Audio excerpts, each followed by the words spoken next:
علی صاحب، آپ کی زندگی کا سب سے تلخ اور خوشگوار لمحہ کون سا تھا؟ یہ میرا خوشگوار واقعہ تھا جب میں نے بیٹی کو گود میں اٹھا کے اس کو پیار کیا۔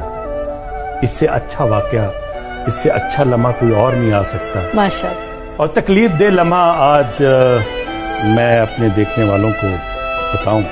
جب بیٹی کی شادی ہوئی، جب میں رخصت کر رہا تھا، وہ میرے کندھے سے لگ کے جب رو رہی تھی، جب وہ میرے کندھے سے ہٹی ہے تو اس وقت لگا کہ زمین پیروں تلے سے سرکی۔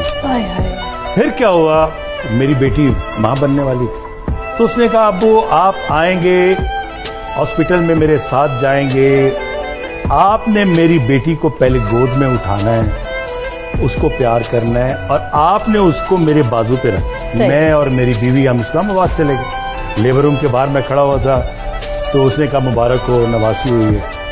اب مبارکبادی کا سلسلہ شروع ہو گیا۔ پھر میری بیٹی کو لے کے وہ کمرے میں آتے ہیں، اس کمرے میں نہ بلڈ پریشر چیک کرنے والا کوئی آلہ ہے، نہ ہارٹ بیٹ چیک کرنے والا کوئی آلہ ہے، کچھ بھی نہیں تھا۔ میں نے اس ڈاکٹر سے کہا دیکھیں یہ کیا ہو، کہنے لگے کہ پلیز آپ باہر جائیں، آپ کا کام نہیں ہے۔ باہر چلا گیا۔ تھوڑی دیر بعد مجھے بیوی نے کہا کہ میری بیٹی کی حالت بگڑ گئی ہے، آپ آؤ۔ اب میں گیا ہوں، وہ اپنی موت کا واقعہ بتا رہی ہے۔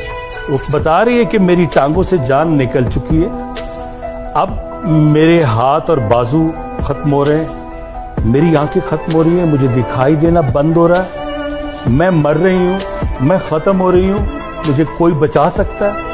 اب بتائیں ایک باپ کیا کر سکتا؟ میں آواز دیتا رہا فاطمہ فاطمہ۔ تو ایمرجنسی میں لے گیا، ایمرجنسی بہت دور تھی، ایمرجنسی پہ پہنچے، لیکن میری سمجھ میں آتا ہے کہ دیر ہو چکی ہے۔ میں نے کہا مجھے دیکھنے دو، بیٹی کو ایک نظر دیکھنے دو۔ کہنے لگے نہیں بس ابھی سب ٹھیک ہو جائے۔ مجھے ایک عجیب سی فیلنگ ہوئی کہ پورے کا پورے وارڈ خالی کروا دیا گیا، لواحقین کو باہر نکال دیا گیا، ایمرجنسی کے سارے خالی کر دیے گئے۔ شاید کہیں ان کے ذہن میں یہ تھا فضا کہ یہ شوبز کا آدمی ہے، اگر اس نے ریئیکٹ کیا تو بہت خطرناک کرے۔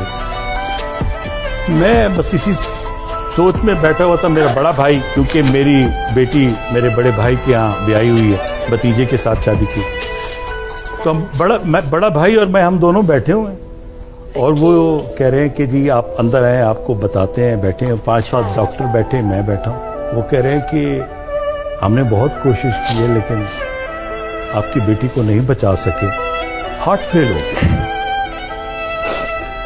اب مجھے سمجھ نہیں آ رہی کہ میں اب اس بیٹی کو کیسے دیکھوں گا، میں اس کی ماں کو کیسے بتاؤں، میں سب کو کیسے بتاؤں، کس کس کو میں فون کروں، جہاں جہاں مٹھائی تقسیم ہو رہی، بس اسی معاملات میں رہ گئے۔ اب لوگ دیکھ رہے تھے کہ ایک ایکٹر کو آج ہم نے پہلی بار دیکھا ہے اس طرح سے کہ وہ اپنی بیٹی کے لیے روتا پھر رہا۔ تو وہ ایک کیپٹن تھی خاتون، میرے پیچھے ہی کہتی ہے نرسری میں آپ اپنی نواسی کو تو لے جاؤ، وہ نرسری میں پڑھی۔ بس میں نواسی کو لے کے چل رہا تھا، خبریں چل رہی تھی پورے نیٹ ورک پہ، ہر جگہ میرے نام سے خبر بھی چلی، تو یہی کہ میں ان کی بیٹی انتقال کر۔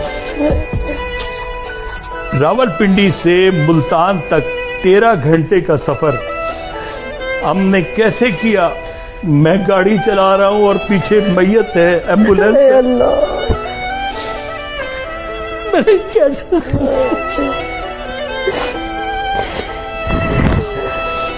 باپ کیسے گاڑی چلا سکتا ہے؟